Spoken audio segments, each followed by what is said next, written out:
மகாராஷ்டிரா மாநிலத்தில் பாஜக காங்கிரஸ் நேருக்கு நேர் மோதிய இடங்களில் யாருக்கு அதிக வெற்றி கிடைத்தது என்பது குறித்தும், இரண்டாக பிரிந்த சிவசேனா தேசியவாத காங்கிரஸ் கட்சிகளில் இருதரப்பும் நேருக்கு நேர் மோதிக்கொண்டதில் வென்றது யார் என்பது குறித்தும் விளக்குகிறார் ஸ்ரீராம். இந்த நிலையில தான் காங்கிரசும் பிஜேபியும் நேருக்கு நேர் மோதிய தொகுதிகளினுடைய எண்ணிக்கை அப்படின்னு பார்த்தா மொத்தம் 75 தொகுதிகளில் நேருக்கு நேர் மோதி இருக்காங்க. இதுல 64 இடங்கள்ல பாஜக வெற்றி அடைஞ்சிருக்காங்க. இந்தியா கூட்டணி தரப்புல போட்டியிட்ட காங்கிரஸ் கட்சி வெறும் 11 இடங்கள்ல மட்டும்தான் வெற்றியை பிடிச்சிருக்கிறத பார்க்க முடியுது.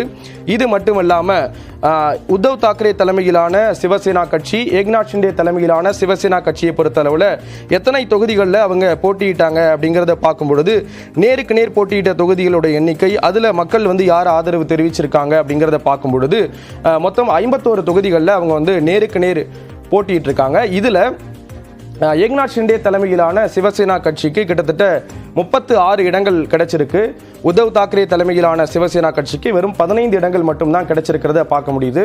கடந்த 5 மாதங்களுக்கு முன்பு நடந்த மக்களவை தேர்தலில் ஏக்நாத் ஷிண்டே தரப்புக்கு 7 மக்களவை இடங்கள் மட்டும்தான் கிடைச்சிருந்தது. அதே உத்தவ் தாக்கரே தரப்புக்கு மொத்தம் 9 இடங்கள் கிடைச்சிருந்ததை பார்க்க முடிந்தது.